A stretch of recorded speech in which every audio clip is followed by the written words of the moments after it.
Hello dears, എല്ലാ മക്കൾക്കും എജ്യുമേറ്റിൻ്റെ മറ്റൊരു ക്ലാസ്സിലേക്ക് സ്വാഗതം. ഇന്നത്തെ ക്ലാസ്സിൽ നമ്മൾ നോക്കാനായിട്ട് പോകുന്നത് 6ാം ക്ലാസ്സിലെ മക്കളുടെ അടിസ്ഥാന പാഠാവലിയിലെ 3ാമത്തെ യൂണിറ്റിലെ ആദ്യ പാഠമാണ് കേട്ടോ. ഒത്തുതുഴയാം എന്നാണ് ഈ യൂണിറ്റിൻ്റെ പേര്. അതിൽ ഉടമസ്ഥത എന്നുള്ള കവിതയുണ്ട്. ആദ്യം ആ കവിതയും അതിൻ്റെ ആശയവും തുടർന്നുള്ള പ്രവർത്തനങ്ങളാണ് നോക്കുന്നത്. അതുപോലെ ഇൻട്രൊഡക്ഷനായിട്ട് പരിശ്രമങ്ങൾ എന്നുള്ള ചെറിയൊരു ഭാഗം തന്നിട്ടുണ്ട്. അതിൻ്റെ ചോദ്യോത്തരങ്ങളും ചെയ്യുന്നുണ്ട് കേട്ടോ. ക്ലാസ്സിലേക്ക് കിടക്കുന്നതിന് മുന്നേയായി ചാനൽ ആദ്യമായി കാണുന്നവരാണെങ്കിൽ ഒന്ന് സബ്സ്ക്രൈബ് ചെയ്ത് സപ്പോർട്ട് ചെയ്യാൻ മറക്കരുത്. അതുപോലെ വീഡിയോ നിങ്ങളുടെ കൂട്ടുകാരിലേക്ക് കൂടെ ഒന്ന് ഷെയർ ചെയ്ത് കൊടുക്കണേ. അപ്പോൾ ശരി, നമുക്ക് നേരെ ക്ലാസ്സിലേക്ക് കിടക്കാം. പരിശ്രമങ്ങൾ. കൂടുകളിൽ അടയ്ക്കപ്പെട്ട കിളികളും തൊഴുത്തുകളിൽ ബന്ധിക്കപ്പെട്ട പശുക്കളും ചങ്ങലക്കിട്ട പട്ടികളും പ്രതിബന്ധങ്ങൾ തട്ടി നീക്കി സ്വാതന്ത്ര്യം സമ്പാദിക്കാൻ ബന്ധപ്പെടുന്നു. വല്ല തടസ്സങ്ങളും നേരിടുമ്പോൾ അവയിൽ നിന്ന് വിട്ടുമാറാനും വിശാലമായ ആകാശത്തിൽ തലയുയർത്തുവാനും വൃക്ഷങ്ങൾ കൂടി ശ്രമിക്കുന്നു. മലർന്നു കിടക്കുന്ന കൊച്ചു കുഞ്ഞുങ്ങൾ കൈക്കാലുകൾ ഇളക്കുന്നു, കമിഴ്ന്നു വീഴുന്നു, മുട്ടുകുത്തി നടക്കുവാൻ നോക്കുന്നു. കസേരയോ മേശയോ ആശ്രയിച്ച് നിവർന്നു നിൽക്കാൻ ശ്രമിക്കുന്നു. വീണാലും എഴുന്നേറ്റ് വീണ്ടും നിൽക്കുവാനും പിഞ്ചുകാലുകൾ ഊന്നി ഊന്നി നടക്കുവാനും തുടങ്ങുന്നു. വാഗ്ഭടാനന്ദൻ പറഞ്ഞതാണ് കേട്ടോ. എന്താ മക്കളെ, മനുഷ്യർക്ക് മാത്രമല്ല ഓരോ ജീവജാലങ്ങൾക്കും എന്തുണ്ട്, അവരുടേതായിട്ടുള്ള സ്വാതന്ത്ര്യം ഉണ്ടല്ലേ. കൂടുകളിൽ അടയ്ക്കപ്പെട്ട പക്ഷികൾക്ക് അവിടെ നിന്ന് പോവാനായിട്ട് അവർ തിരക്ക് കൂട്ടുന്നു. കൂട് വിട്ടു പോവാനായിട്ട് അവർക്ക് പറന്ന് നടക്കുന്നതാണ് അവരുടെ സ്വാതന്ത്ര്യം അല്ലേ. അടയ്ക്കുന്നതല്ല, മറിച്ച് കൂട് വിട്ട് പറന്നു പോകുന്നതാണ് അവരുടെ സ്വാതന്ത്ര്യം. അതുപോലെ തൊഴുത്തുകളിൽ കെട്ടിയിട്ട പശുക്കൾ, അവയ്ക്ക് അവിടെ നിന്ന് സ്വതന്ത്രമായി പോയി മേഞ്ഞു നടക്കാൻ അവ ആഗ്രഹിക്കുന്നു. പിന്നെ ചങ്ങലക്കിട്ട പട്ടികൾ, അവയ്ക്കും സ്വതന്ത്രമായിട്ട് അലഞ്ഞു നടക്കാനാണ് ആഗ്രഹം. അതാണ് അവരുടെ സ്വാതന്ത്ര്യം എന്ന് പറയുന്നത്. പിന്നെയോ വല്ല വൃക്ഷത്തൈകളും മരങ്ങളൊക്കെ വളരുകയാണെങ്കിൽ എന്തെങ്കിലുമൊക്കെ തടസ്സം മുകളിലൊക്കെ നേരിട്ടാൽ നമ്മൾ കണ്ടിട്ടുണ്ടായിരിക്കും, തെങ്ങൊക്കെ ഇങ്ങനെ വളഞ്ഞ് സൂര്യപ്രകാശത്തിന് നേരെ വളഞ്ഞു നിൽക്കുന്നതായിട്ടല്ലേ. അവയ്ക്ക് സൂര്യപ്രകാശം കിട്ടുന്ന ഭാഗത്തേക്കാണ് അവർ വളരുക. കാരണം ആ തടസ്സങ്ങളൊക്കെ തട്ടി നീക്കിയാൽ അവയ്ക്ക് വളരാനായിട്ട്, സ്വാതന്ത്ര്യത്തോട് കൂടിയിട്ട് വളരാനായിട്ട് സാധിക്കുള്ളൂ. അപ്പം മരങ്ങൾക്കുണ്ട് സ്വാതന്ത്ര്യം.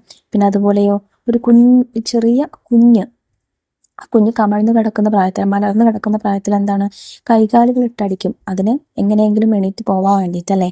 പിന്നെ മുട്ടുകുത്തി നടക്കും, കമഴ്ന്നു വീഴും, മുട്ടുകുത്തി നടക്കും, മെല്ലെ മെല്ലെ പിച്ച ഓരോ അടി വെക്കും. പിന്നെയാണ് അത് നടന്ന് ശീലിക്കുന്നത്. അപ്പോൾ എന്തെങ്കിലും തടസ്സങ്ങൾ, മേശയോ കസേരയോ ഒക്കെ ഉണ്ടായാൽ അതെല്ലാം മറികടന്ന് പിന്നീട് അതിനെയൊക്കെ പിടിച്ചു നിന്ന് നടക്കണമെന്ന് കുട്ടി പഠിക്കുന്നു. അതും ഒരു സ്വാതന്ത്ര്യമാണ്. അതും കുട്ടിക്ക് കിട്ടേണ്ട സ്വാതന്ത്ര്യമാണ്.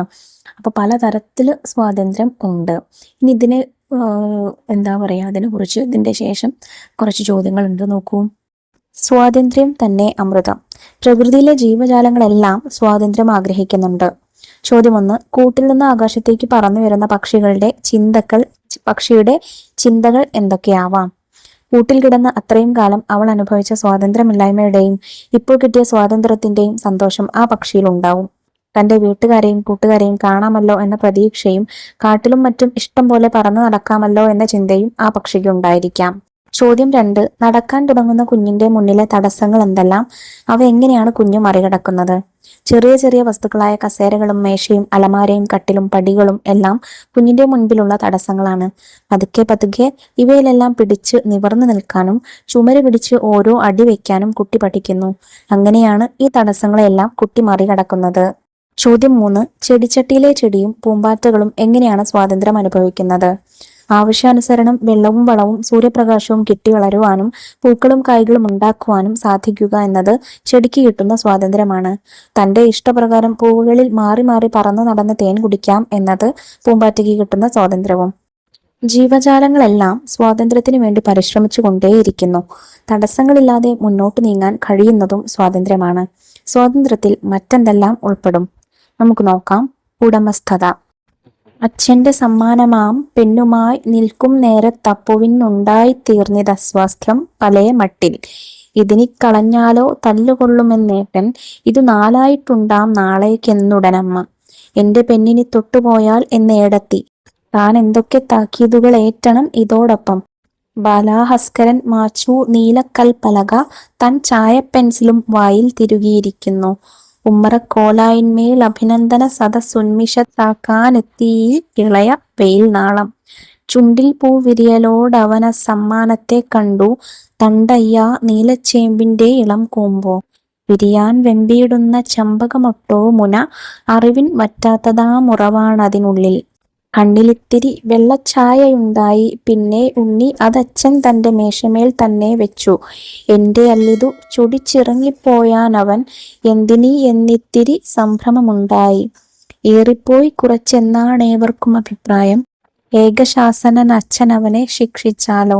ശാന്തനായി ചിരിച്ചച്ഛൻ അമ്മയോടോതി, നിങ്ങളെന്റെ സമ്മാനം വെറും വാടകച്ചരക്കാക്കി. ഉടമസ്ഥത എന്നാൽ ഉപയോഗിച്ചിടാനും ഉടച്ചുകളയാനും സ്വാതന്ത്ര്യമെന്നർത്ഥം. ഇടശ്ശേരി കവിതകൾ, ഇടശ്ശേരി ഗോവിന്ദൻ നായർ എഴുതിയ ഇടശ്ശേരി കവിതകളിൽ നിന്നുള്ളതാണ്. ഇനി നമുക്ക് ഈ കവിതയിൽ എന്താണ് പറയുന്നതെന്ന് നോക്കാം. അച്ഛന്റെ സമ്മാനമാം പെണ്ണുമായി നിൽക്കും നേരത്തപ്പുവിനുണ്ടായി തീർന്നിത സ്വാസ്ഥ്യം പലേ മട്ടിൽ. എന്താ മക്കളെ, അപ്പുവിന് അച്ഛന്റെ ഒരു സമ്മാനം കൊടുത്തു അല്ലെ. അപ്പുവിന് അച്ഛനൊരു സമ്മാനം കൊടുത്തു. എന്താണ് ആ സമ്മാനം? പെന്നാണ്, പേനയാണ്. അച്ഛന്റെ സമ്മാനമാം പെണ്ണുമായി, അച്ഛന്റെ സമ്മാനമായിട്ടുള്ള പെണ്ണുമായി നിൽക്കും നേരത്ത് അപ്പുവിനുണ്ടായി തീർന്നു. എന്താണ് അപ്പുവിന് എന്താ ഉണ്ടായത്? അസ്വാസ്ഥ്യം. അസ്വാസ്ഥ്യം എന്ന് വെച്ചാൽ അസ്വസ്ഥത. പലേ മട്ടിൽ, പല രൂപത്തിൽ അവന് അസ്വസ്ഥതയുണ്ടായി. എന്താണ് അസ്വസ്ഥതകൾ? നോക്കൂ. ഇതിനി കളഞ്ഞാലോ തല്ലുകൊള്ളുമെന്നേട്ടൻ. ഇത് നീ കൊണ്ടുപോയി കളഞ്ഞാൽ, ഈ പേന നീ കൊണ്ടുപോയി കളഞ്ഞാല് നിനക്ക് തല്ല് കിട്ടുമെന്ന് ഏട്ടൻ പറഞ്ഞു. ഇത് നാലായിട്ടുണ്ടാം നാളേക്ക് എന്നുടനമ്മ. അമ്മ കണ്ടപ്പത്തിന് എന്ത് പറഞ്ഞു? ഇത് നാളേക്ക് എന്നെ നാലായിട്ട് കഷ്ണം മുറിച്ച് അവൻ തരുമെന്ന് പറഞ്ഞു. അതായത് കേടാക്കും എന്ന് പറഞ്ഞു. എന്റെ പെണ്ണിനി തൊട്ടുപോയാൽ എന്നേടത്തി, ഇനി എന്റെ പെണ്ണ് തൊട്ടുപോകരുതെന്ന് ഏട്ടത്തിയും പറഞ്ഞു.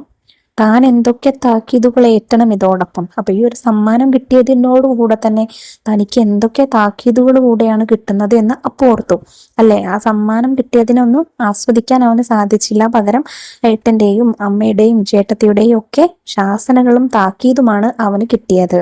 ബാലാഹസ്കരൻ മാച്ചു നീലക്കൽപ്പലക തൻ ചായപ്പെൻസിലും വായിൽ തിരുകിയിരിക്കുന്നു. ബാലാഹസ്കരൻ, ഹസ്കരൻ എന്ന് വെച്ചാൽ സൂര്യൻ. ബാലാഹസ്കരൻ എന്ന് വെച്ചാൽ ബാലനായ സൂര്യൻ, അതായത് ചെറിയ സൂര്യൻ നീലക്കൽപ്പലക മായ്ച്ച് തന്റെ ആകാശത്ത് നിന്ന് ഇറങ്ങി വരികയാണ്. എങ്ങനെയാണ്?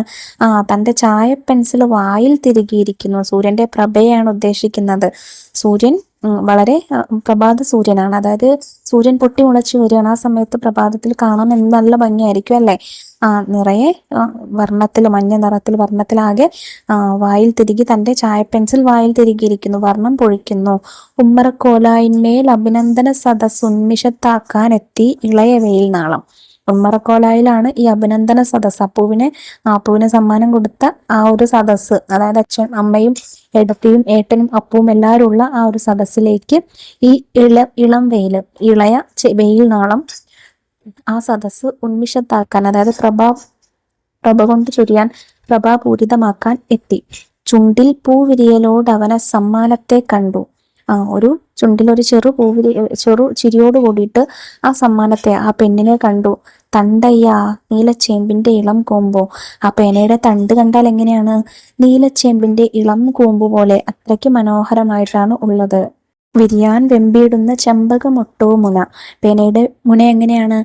വിരിയാൻ ഇങ്ങനെ വെമ്പി നിൽക്കുന്ന, വിരിയാൻ കൊതിച്ചു നിൽക്കുന്ന ഒരു ചെമ്പകമൊട്ട് പോലെയാണ് പേനയുടെ മുനയുള്ളത്. അറിവിൻ വറ്റാത്തതാം ഉറവാണതിനുള്ളിൽ. പേനയുടെ ഉള്ളിൽ എന്താണ്? അറിവിന്റെ വറ്റാത്ത ഉറവയുണ്ട്. അതായത് ആ പേന കൊണ്ട് നമുക്ക് ഒരുപാട് അറിവുകൾ എഴുതി വെക്കാം അല്ലെ. അങ്ങനെയാണ് ആ പേനയെ വിശേഷിപ്പിച്ചിരിക്കുന്നത്. കണ്ണിലിത്തിരി വെള്ളച്ചായയുണ്ടായി. പിന്നെ ഉണ്ണി അതച്ഛൻ തന്റെ മേശമേൽ തന്നെ വച്ചു. അപ്പോൾ അമ്മയും ചേട്ടനും ചേട്ടത്തിയും ഒക്കെ ഇങ്ങനെ താക്കീതുകൾ കൊടുത്തപ്പോൾ അപ്പൂന് എന്തായി? അസ്വസ്ഥതയാണ് തോന്നിയത്. അവന് സങ്കടം വന്നിട്ട് കണ്ണീരൊലിപ്പിച്ചിട്ട് അവൻ എന്ത് ചെയ്തു? ആ പേന, അച്ഛൻ കൊടുത്ത സമ്മാന പേന അച്ഛന്റെ മേശയിൽ തന്നെ കൊണ്ടുപോയി വെച്ചു. എന്റെ അല്ലിത് ചൊടിച്ചിറങ്ങിപ്പോയാനവൻ. ഇത് എന്റേതല്ല എന്ന് പറഞ്ഞ്, എനിക്കിത് വേണ്ട എന്ന് പറഞ്ഞ് അവൻ അവിടെ നിന്ന് ദേഷ്യപ്പെട്ട് ഇറങ്ങിപ്പോയി.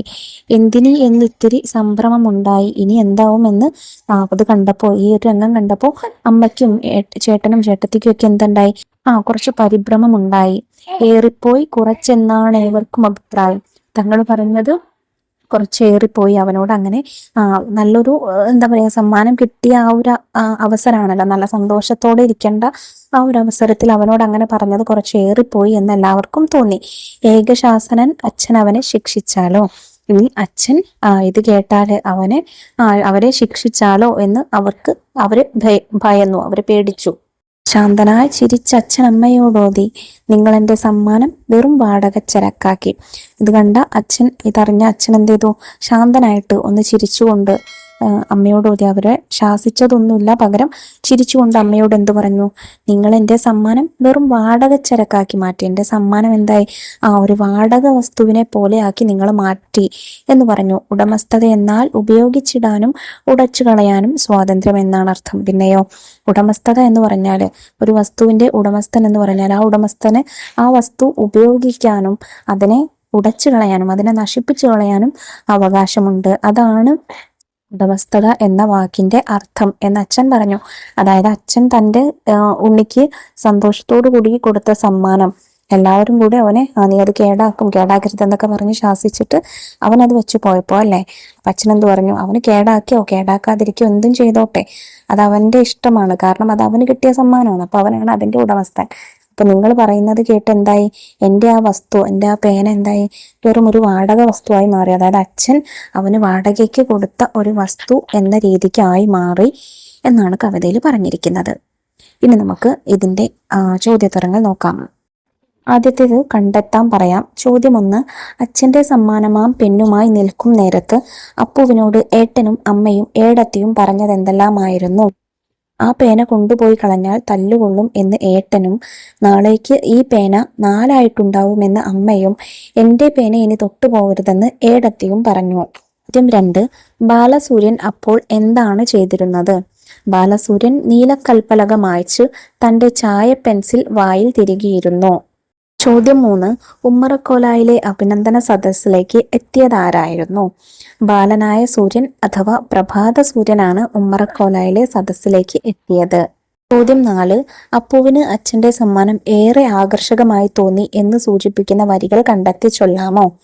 ചുണ്ടിൽ പൂവിരിയലോടവന സമ്മാനത്തെ കണ്ടു, തണ്ടയ്യ നീലച്ചേമ്പിന്റെ ഇളം കൂമ്പോ, വിരിയാൻ വെമ്പിയിടുന്ന ചെമ്പകമൊട്ടോ മുന, അറിവിൻ വറ്റാത്തതാം ഉറവാണതിനുള്ളിൽ. ഈ വരികളാണല്ലേ, അതായത് ആ പേനയെ വർണ്ണിക്കുന്ന വരികളാണ്.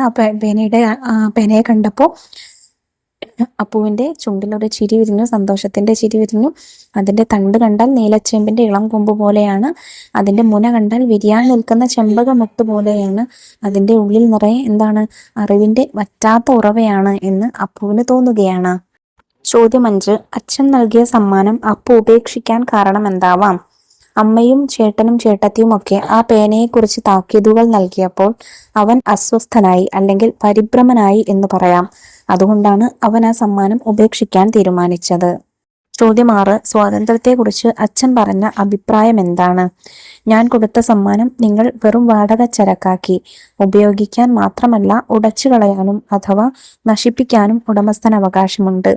അതാണ് ഉടമസ്ഥത എന്നാണ് അച്ഛൻ പറഞ്ഞത്. അടുത്ത ചോദ്യം നോക്കൂ. കണ്ടെത്താം, എഴുതാം. ഏറിപ്പോയി കുറച്ചെന്നാണ് ഏവർക്കും അഭിപ്രായം.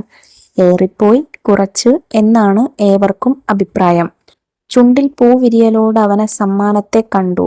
ചുണ്ടിൽ പൂ വിരിയലോടെ അവൻ ആ സമ്മാനത്തെ കണ്ടു. മുകളിൽ കൊടുത്ത പോലെ നീണ്ട പദക്കൂട്ടങ്ങൾ കണ്ടെത്തി പദങ്ങളെ വേർതിരിക്കൂ. ഒരുപാട് വരികളിൽ നിങ്ങൾക്കത് കാണാം. ഞാൻ കുറച്ച് ഉദാഹരണങ്ങൾ കൊടുക്കുന്നുണ്ട്, നോക്കൂ. ഇതിനി കളഞ്ഞാലോ തല്ലുകൊള്ളുമെന്നേട്ടൻ.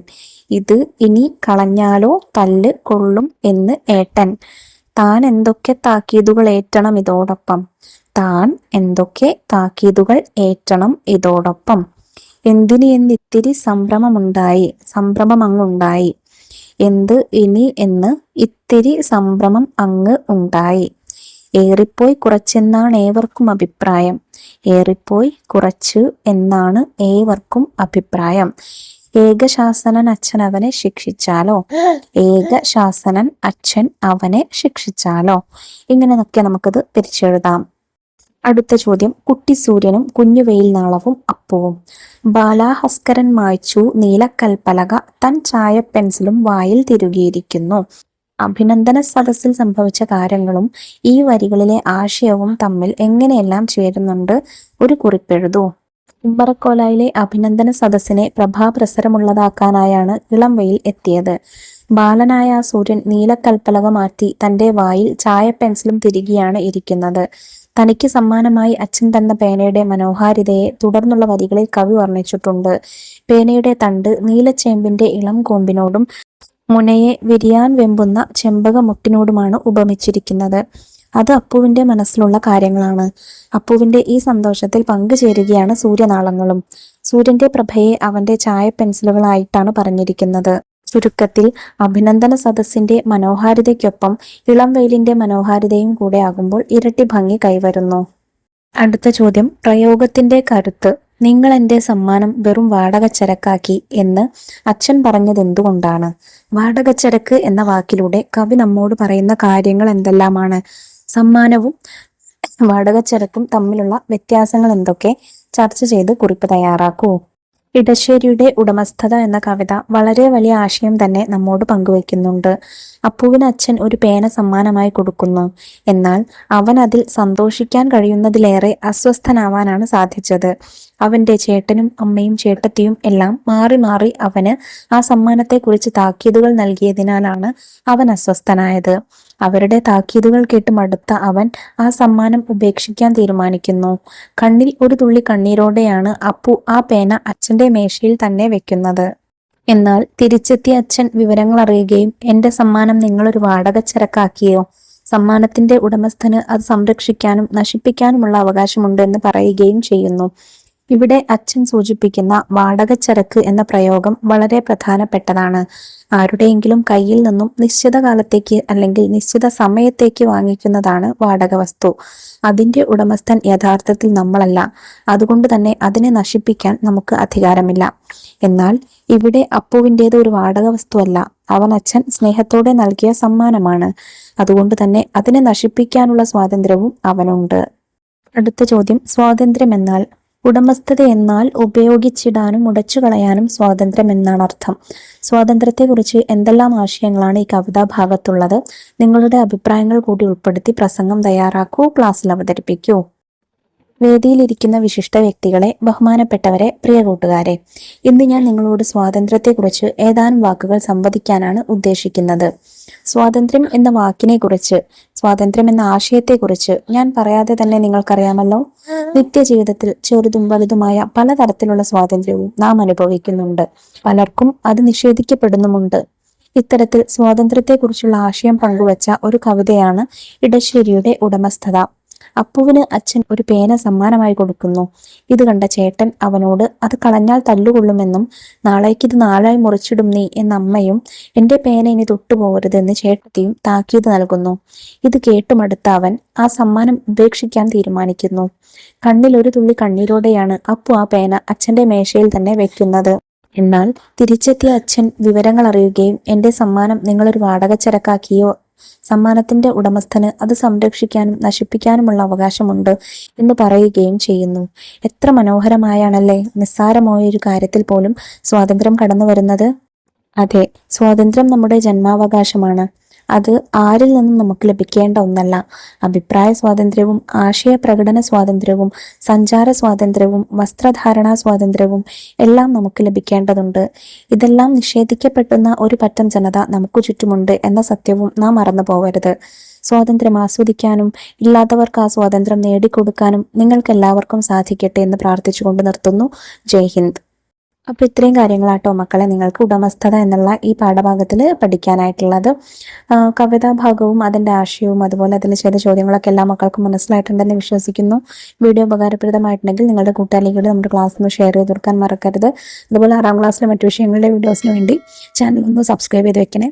ഇന്നത്തെ ക്ലാസ്സിനെ കുറിച്ചുള്ള അഭിപ്രായങ്ങൾ കമൻറ്റ് ബോക്സിലൂടെ അറിയിക്കണേ. അപ്പോൾ ശരി, നമുക്ക് അടുത്ത ക്ലാസ്സുമായി വീണ്ടും കാണാം. താങ്ക്